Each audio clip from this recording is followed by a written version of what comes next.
पर टूटे नहीं। वो कमजोरी नहीं थी, वो तुम्हारी अनकही शक्ति थी। सब्र का काम मंजिल ला कर देना नहीं, तुम्हें मंजिल के काबिल बनाना है।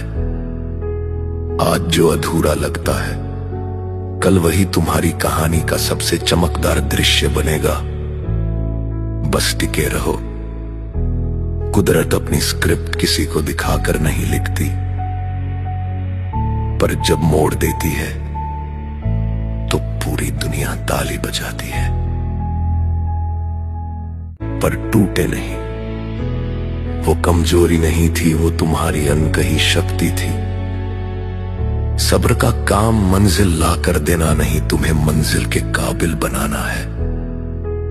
आज जो अधूरा लगता है, कल वही तुम्हारी कहानी का सबसे चमकदार दृश्य बनेगा। बस टिके रहो। कुदरत अपनी स्क्रिप्ट किसी को दिखाकर नहीं लिखती, पर जब मोड़ देती है तो पूरी दुनिया ताली बजाती है।